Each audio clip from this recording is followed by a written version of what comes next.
Today we are going to review a product from Ubiquiti called AirCam Dome cameras. It's a part of their surveillance line, also nicknamed AirVision. So I'm going to go over the general specs of the product, and then I'm going to give some general reviews. I've used the product for about a year now, along with a couple other of their devices for the system, and give my general impressions from the pros and cons that I've noticed over the past year. Okay, so first we want to talk about the specs of the actual product. The camera looks like this. This is the dome camera, and it has a system that's a brace system that's very simple to install into a drop ceiling. So you would cut this hole out of the drop ceiling and then simply fit this through that hole and screw this on the other side. And this gives the option to have varying thicknesses of the drop ceiling panel itself. And so whether you have thick or thin tiles up in your ceilings, this brace will accommodate pretty much most of them. As you can tell, the brace can be very thick, or it can actually tighten in on itself. So the tiles can be almost any thickness. As you saw, the camera does pop out of the ceiling brace, which is great for troubleshooting and installing. You can put the brace in first, clean this all up, get this looking nice, and then of course plug in the camera and get it angled correctly. Now the camera itself is IP based, which means it runs over internet cable, and there are two lights on the back where you plug in that cable. One is green and one is yellow. The yellow one indicates whether or not the unit is powered correctly, because the unit comes with a 24 volt PoE adapter that you would plug in your internet into the landline, and then out of the PoE goes into the camera so that the camera can be powered. Now there's an individual, very specific power plug on the end, and they supply that cable to you. So whether you're installing this in a ceiling or perhaps in a server room somewhere, you plug it into power, plug that into the brick, plug in the landline coming from the internet into here, and then out of this box in the PoE option into the camera. And so that yellow light will turn on when the unit is properly connected to power. When it starts talking to the network, the green light will come on, and that is an indication that the 10100 bandwidth connection is able to communicate, and that this is talking to your internet and ultimately NVR device. Now, like I just mentioned, the NVR device is required to use this product. You simply connect it to the network and then log into it. There are some instructions in a booklet that it comes with. I'll review that product a little bit later, but you simply just install, plug it in, which is the install process, plug it into power, plug it into the network, and then you can log into it on a computer that's also plugged into that network just by a simple IP address, which you can change and password protect and all that sort of good stuff. And then in that software, when you plug this in, that green light comes on. This camera will display that it needs to be adopted to your network, which you can simply just click a simple button.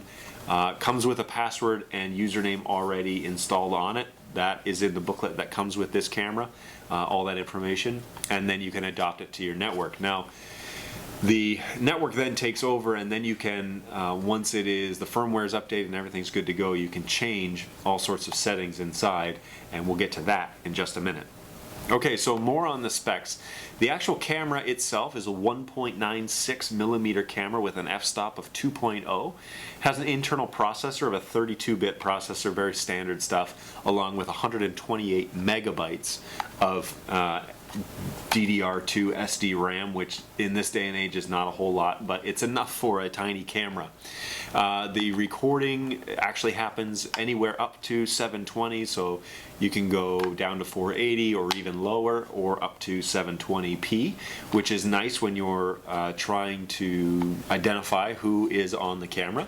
Now, there is an option in the NVR recording unit when you log in that you can record in one definition and watch it in another. So if you have your camera system up on a computer screen, then you can simply look at it in 720p but record in 480 to save on space. Okay, so the camera also comes with a micro SD card slot. The front of the capsule actually comes off. It's just a plastic cover. Pros and cons with that, I'll get to that in a second. But that just comes off, and then the camera actually swivels and pivots, and you can turn it in the brace so that you can angle it any which way that you want, whether you have it maybe you mount this inside of a wall in drywall, and then you have it angled down the hallway, or like most of my cameras, they're put in the ceiling in the tile, and then you just simply turn it to angle and then turn the actual unit to where you want it to be. Very simple, very easy to use. There are some mounting clips here on the back that when you put it into the actual brace, you just turn it around until those actually line up, and then they click in, and those kind of act as a lock so that the camera will stay inside the brace. One of the beautiful features that is a part of this camera is that there is a built-in microphone that has, you can crank up the sensitivity to 48 decibels, which is super nice if this is in a high ceiling. You don't actually know why you need microphone sound recording until you have it. We run an old Pelco system, used to, before we upgraded to this, and it did not have sound options, but with the wonderful world of networking and IP-based cameras, they just slap these internal camera, they just slap a microphone on there as well, and then you have full audio of everything that's happening on your camera. It's a great feature. It's one of the wonderful selling points of this. Like I said, before I had this, I didn't really have any reason to know why I needed it, but adding audio to every surveillance clip that gets saved in my system is a huge advantage when you're reviewing footage. Like I mentioned before, the recording is actually done by 720p, but it can also go up to 30 frames a second. Now, that is not kind of the new industry standard. Those frames per second are increasing ever more and ever quickly, but hopefully with the next gen that comes out with this camera, we will see an increase in frames per second. Okay, so in general, that's most of the specs about the camera.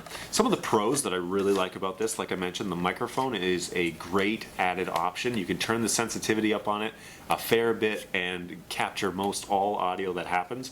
Another advantage that I really like about these is the versatility of the camera. I can put these pretty much anywhere because we have server rooms all around our campus. So all I need to do is run a new Ethernet line, plug it into the network that this camera sits on, and then plug obviously through the power PoE unit, just install this into the ceiling, terminate the cable, plug it in, make sure the lights come on, and then go and edit the options in the NVR in my office. I'll also mention that one of the great features about this is that you can edit the image, so regardless of what the lighting is in the scenario where this camera is, you can edit that image. So you can change the hue, you can change the saturation, you can change the gamma, you can change the sharpness, you can change the noise factor, you can denoise the photo, which really helps out when you are trying to get an absolute clear picture, you're trying to see faces from the ceiling. Editing each of those cameras, finessing it a little bit, will go a long way in producing a great picture. And in those options as well is where you turn up the microphone sensitivity. Now, one of the other things that I should mention is that in the NVR software, there is a way to block out certain parts of the frame. It's under the Analytics tab, and if you just go to their website, ubnt.com, and look at their AirVision things, you'll probably see this under the NVR option, where you can block out certain portions of the frame. So say the picture shows part of a busy street, you can simply just crop that out of the photo, and so any activity that happens there will still show up in the recording, but the motion activated option will not then initialize for the camera to record when a car passes on the distant road. Okay, so this would not be a very good review if I didn't mention some cons about this camera. First of all, the whole case is made of plastic, which is not the greatest of products to build it. However, it does keep the price down, so both good and bad there. A disadvantage I will make note of is these plastic domes that sit on the front of the camera are very brittle. They have two little plastic teeth that are easily breakable. I have shattered actually a couple of these already. Over the 1 year that I've had them, I have a significant crack in one, and I've broken a tooth off of another. They do not sit perfectly and conveniently in this frame, and so you have to kind of work it a little bit, really kind of squeeze it down, but not too hard to where you are going to break the frame like I did. One of the other things I will mention about this plastic dome is sometimes when you take that off and you angle the camera, when you push it all the way forward, this is the only time I've ever noticed this, you push the camera all the way forward, then you go to put the plastic cap back on, and the lens has a tendency to move back because it's flush all the way forward, and it kind of settles, comes back a little bit while you're trying to mess with this plastic cover and get it back on. Once it clicks in, it's fine, but then you'll notice the camera has moved a very tiny bit. And so my recommendation, although it's not very professional looking, is that you just take a little piece of clear tape, Scotch tape, just tape the side of it all the way down, and then put the lens cap back on. And then that way, you could be sure that the camera is going to stay in the angle in which you've positioned it. It's also tempting to take the cap off while it's in the ceiling and turn it and get it set up where you want, and then try and put the plastic cap back on. But if it's in a drop ceiling, obviously you're going to have to then reach around, hold the other side, mess with it. It's easier just to swivel this out of the case, take it down, put the cap back on, and then put it back in the brace. And the brace works very simply, where you can just turn it until the little clamps line up, and then just lock it into place, and it's not going to go anywhere. So overall, I want to give a general thumbs up to this product. If you're looking to get into the entry-level IP-based camera system, look at Ubiquiti's AirCam Dome indoor cameras. Great versatility, great options out there, records great video. I have really actually quite enjoyed manipulating these and getting them to do what I want them to do, getting them in the ceilings, getting angles that we've never had before in places that have never had coverage, so that when the day comes that we are going to need coverage in that area, it can already be done. The viewing angles are, according to the paper, is about 101 degrees, which is great if you put this in the corner of an L-shaped hallway. You put this in the corner, it will capture both angles, and I actually have experience with an angle that is currently at my place of work that I just installed in that spot, and it captures people coming and going through that entire hallway, and it's great when you view it in 720, but even the recordings in 480 are really nice resolution and much better than the old Pelco style systems that ran off of just, you know, TV style cable, copper cable.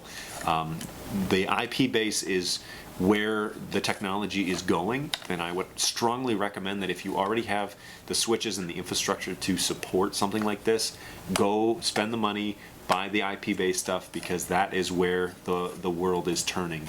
Alright everyone, that's it for me. Please hit the like button if you like the review, hit subscribe so that you can follow us when we come out with other reviews of this line and other products that we use around campus.